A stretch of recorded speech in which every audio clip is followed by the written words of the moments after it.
नमस्कार, उत्तराखंड समाचार में आपका स्वागत है। मैं हिना जोशी छित्री। आइए सबसे पहले नजर डालते हैं आज के मुख्य समाचारों पर। उत्तराखंड विधानसभा का शीतकालीन सत्र कल से होगा शुरू। इस बार विपक्ष की मांग पर होगा प्रश्नकाल। सत्र को लेकर पुलिस ने पुख्ता की सुरक्षा व्यवस्था।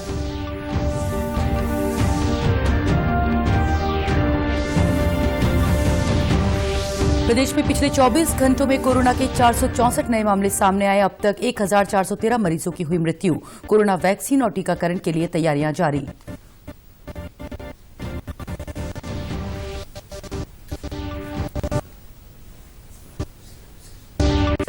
केंद्रीय शिक्षा मंत्री रमेश पोखरियाल निशंक बोर्ड परीक्षाओं को लेकर 22 दिसंबर को शिक्षकों से करेंगे बातचीत। केंद्रीय मंत्री ने बोर्ड परीक्षाओं के संचालन के लिए मांगे सुझाव।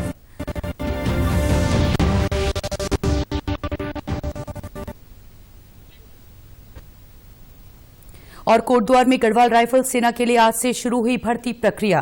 पहले दिन उत्तरकाशी की 7 तहसीलों के युवा हुए शामिल। कोविड-19 के नियमों का किया गया पालन।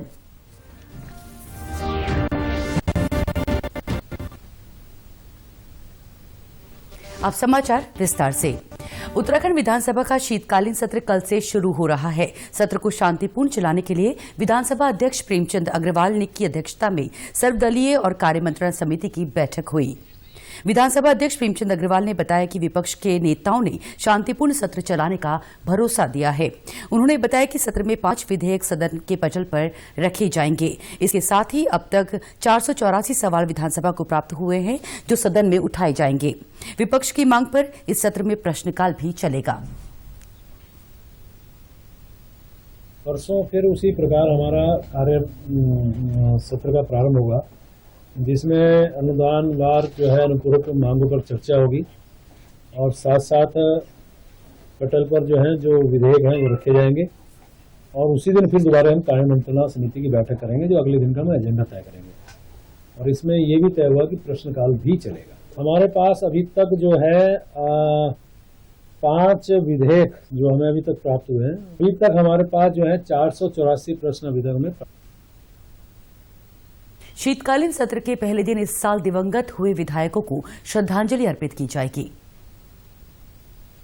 कल का जो सत्र होने वाला है, कल हमारे सामने जो हमारे माननीय विधायक रहे हैं सुरेंद्र सिंह जीना, उनके निधन के कारण साथ में हमारे 4 पूर्व विधायक और भी अनुसुईया प्रसाद मैकवी जी, सुंदरलाल मंद्रवाल जी, कृष्ण चंद्र कुनेठा जी और तेजपाल पवार जी, इन लोगों के भी निधन की सूचना हमें प्राप्त हुई है। उस नाते उनको श्रद्धांजलि दी जाएगी। और बस इतना जरूर होगा कि अनुदान व जो हमारे अनुपूरक मांगे हैं उनका प्रस्तुतिकरण कल करेंगे। विधानसभा अध्यक्ष ने बताया कि सभी विधायकों के लिए कोरोना टेस्ट अनिवार्य होगा। बिना रिपोर्ट के किसी भी विधायक को सदन की कार्रवाई में भाग नहीं लेने दिया जाएगा। वहीं बैठक के बाद राज्य विधानसभा में नेता प्रतिपक्ष डॉक्टर इंदिरा हृदयेश ने बताया कि विपक्ष सदन में महंगाई, बेरोजगारी, भ्रष्टाचार और किसान संबंधी मुद्दों को सदन में उठाएगा। एमएसपी पर ही उसका सामान खरीद ले तो वो रोटी खाने लायक हो जाएगा। ये बहुत बड़ा मुद्दा है। इसके अलावा भ्रष्टाचार को भी हम प्रमुख मुद्दा बनाएंगे।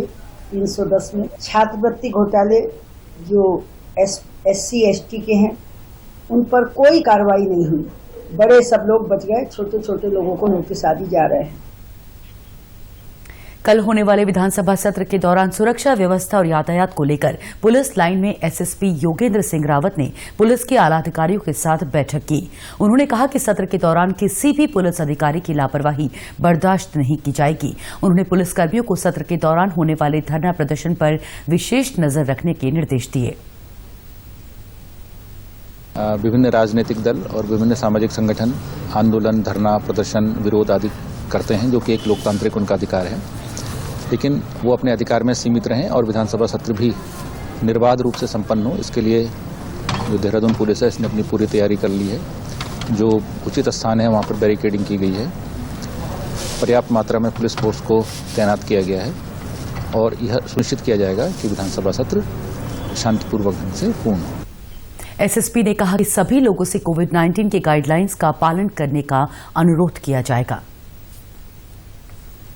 रूप से हम ये अनुरोध करेंगे कि वो सामाजिक जो एक दूरी है और मास्क है इसका वो पालन करें। इसके अतिरिक्त जो हमारा पुलिस फोर्स होगा उसको भी हम ये इंश्योर कराएंगे कि ये मास्क पहने। सोशल डिस्टेंसिंग में जितना व्यवहारिक रूप से हो पाएगा उतनी हम उनकी सोशल डिस्टेंसिंग भी करेंगे। और चूंकि ये एक विश्वव्यापी संक्रमण है तो मेरा सभी लोगों से अनुरोध होगा कि ऐसा कोई कार्य न करें जिससे कि उनका स्वयं का या अन्य किसी का जीवन संकट न पड़े। प्रदेश में आज कोरोना के 464 नए मामले सामने आए हैं। वहीं एक्टिव मामलों की संख्या 6177 है। प्रदेश में अब तक 1413 कोरोना संक्रमित मरीजों की मृत्यु हो चुकी है। उधर बागेश्वर जिला प्रशासन ने कोरोना वैक्सीन और टीकाकरण को लेकर अपनी तैयारियां शुरू कर दी हैं। वैक्सीनेशन के सफल क्रियान्वयन के लिए जिला विकास अधिकारी को नोडल अधिकारी नामित किया गया है। कोरोना वैक्सीन और टीकाकरण के संबंध में हुई बैठक में अपर जिलाधिकारी ने कहा कि जो प्रक्रिया चुनाव के समय अपनाई जाती है उसी के आधार पर ही वैक्सीन लगाने का काम होता है। उन्होंने वैक्सीन के लिए बनाए जाने वाले बूथों को चिन्हित करने के निर्देश दिए हैं। जिले में स्वास्थ्य विभाग भी कोल्ड चेन और स्टोरेज प्वाइंट का इंतजाम कर रहा है। मुख्य चिकित्सा अधिकारी डॉक्टर बीबी जोशी ने बताया कि सबसे पहले स्वास्थ्य कर्मियों को वैक्सीन दी जाएगी। इसके बाद फ्रंटलाइन वर्कर्स जैसे पुलिस, सेना और अर्धसैनिक बल से जुड़े लोगों को वैक्सीन दी जाएगी। फिर 50 वर्ष से अधिक आयु के व्यक्ति और बीमार लोगों का वैक्सीनेशन किया जाएगा। हम लोगों द्वारा जो है हेल्थ केयर वर्कर्स को जो है वैक्सीन दी जाएगी।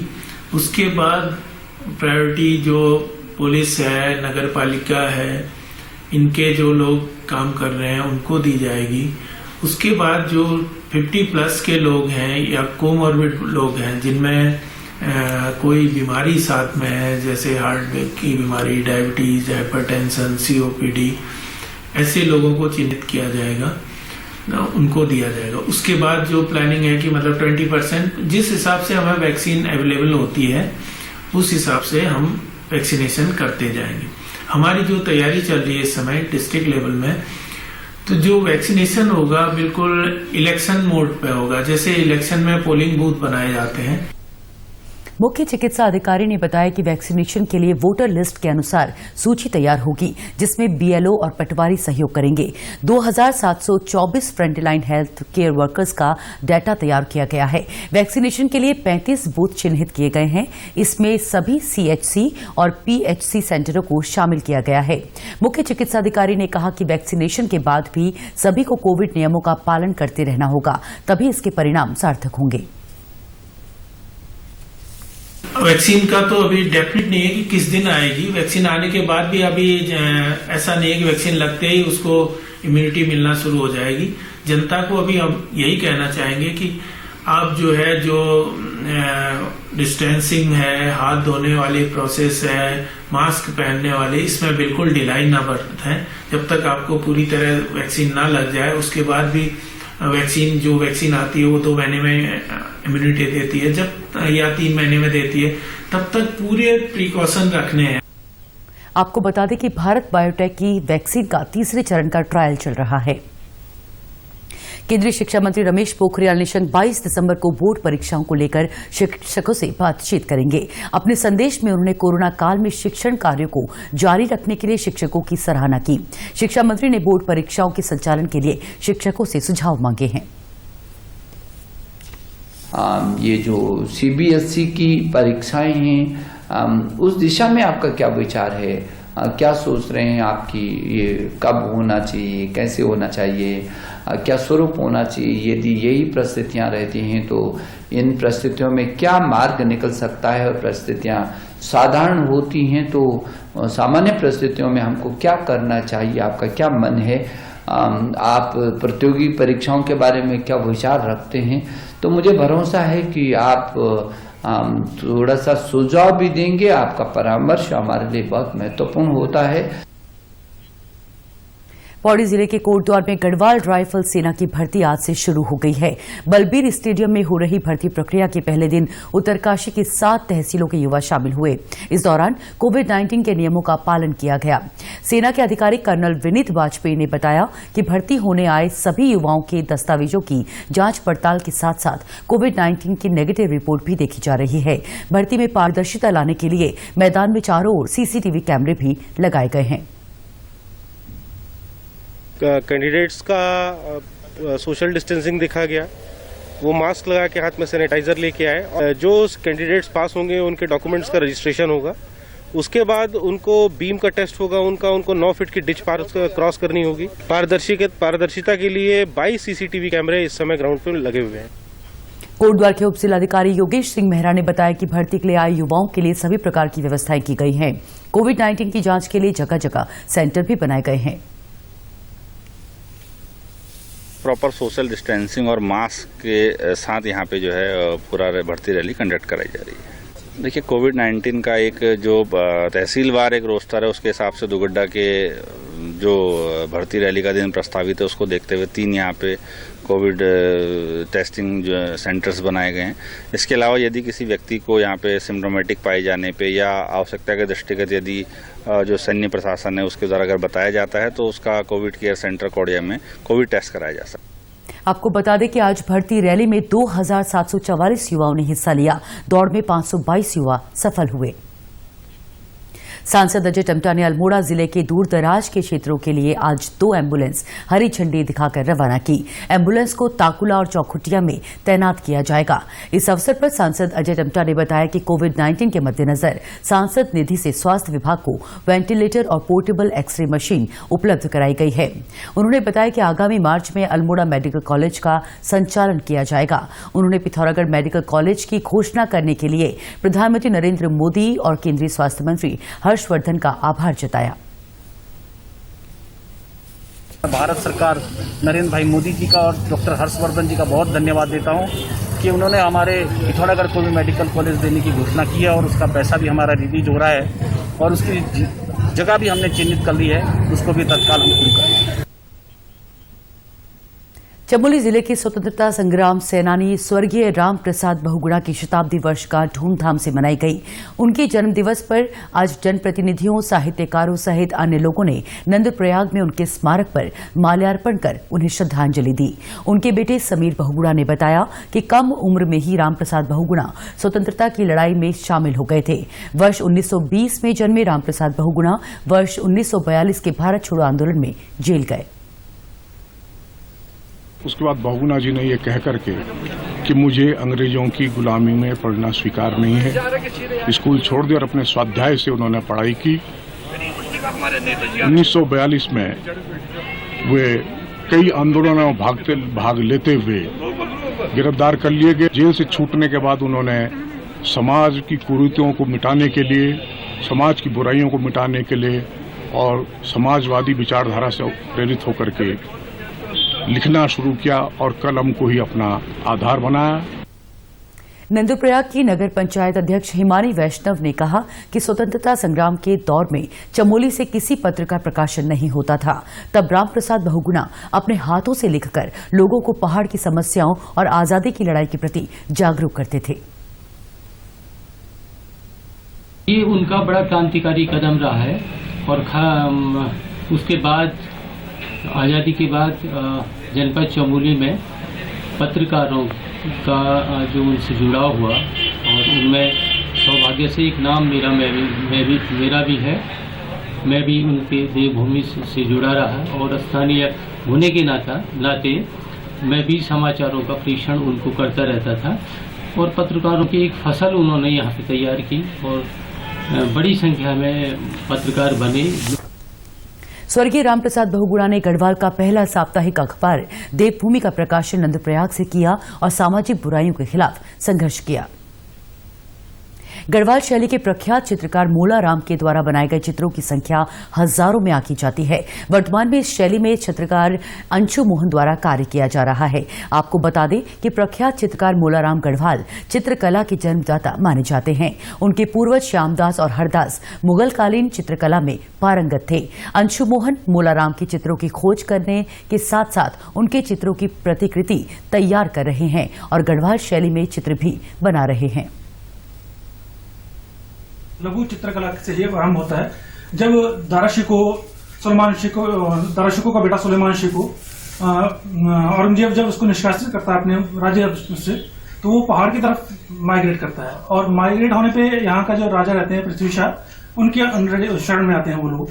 तो दारा सुलेमान शी को अपने साथ यहाँ के 17 जो अपने दरबारी थे उनको लेके पहुंचते हैं। उसके बाद धीरे धीरे ये कला यहीं से ही प्रारंभ होती है। पहाड़ी स्कूल की टेक्निक्स जो है बनाने की, सभी ऑलमोस्ट जितने भी स्कूल हैं उनमें टेक्निक्स सेम ही रहती है। गढ़वाल शैली की चित्रकला की सबसे बड़ी खासियत है इसके रंग। इस शैली में प्राकृतिक रंगों का प्रयोग किया जाता है। गढ़वाल शैली में चित्रकारों ने चित्रण के लिए लौकिक और अलौकिक दोनों प्रकार की विषय वस्तु को अपनाया। श्री कृष्ण गढ़वाल शैली में व्यापक रूप से चित्रित हुए हैं। गढ़वाल शैली में नारी का सौंदर्य बोध और उसका चित्रण लाजवाब है। गढ़वाल स्कूल ऑफ आर्ट के जो लास्ट आर्ट वर्क है वो देहरादून स्थित गुरु रामराय दरबार के जो फ्रंट वाला पैनल है उसमें बची हुई है, जो कि लगभग 1870-1880 में लगभग जो है complete. Garhwal school of art की जो पेंटिंग्स हैं वो दुनिया के कई म्यूजियमों में अवेलेबल है। लंदन में है, अमेरिका में है, भारत में भी कई ऐसे म्यूजियम है जहां पर इसके चित्रकला के जो चित्रकला है वो उसके जो आर्ट वर्क हैं वो अवेलेबल है। गौरतलब है कि मोलाराम द्वारा बनाए गए गढ़वाल शैली के चित्र बनारस हिंदू विश्वविद्यालय, भारत कला भवन, हेमवती नंदन बहुगुणा केंद्रीय गढ़वाल विश्वविद्यालय, राष्ट्रीय संग्रहालय Delhi, Victoria and Albert museum London और बोस्टन म्यूजियम अमेरिका में भी उपलब्ध हैं। उत्तराखंड के समाचारों में आज बस इतना ही। चलते चलते मुख्य समाचार एक बार फिर। उत्तराखंड विधानसभा का शीतकालीन सत्र कल से होगा शुरू। इस बार विपक्ष की मांग पर होगा प्रश्नकाल। सत्र को लेकर पुलिस ने पुख्ता की सुरक्षा व्यवस्था।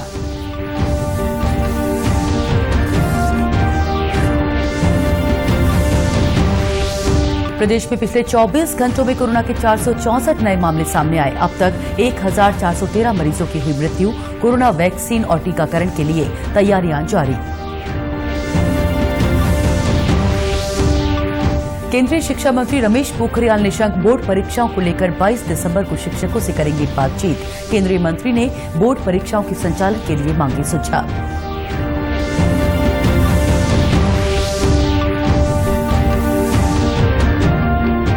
और कोटद्वार में गढ़वाल राइफल सेना के लिए आज से शुरू हुई भर्ती प्रक्रिया। पहले दिन उत्तरकाशी की 7 तहसीलों के युवा हुए शामिल। कोविड-19 के नियमों का किया गया पालन।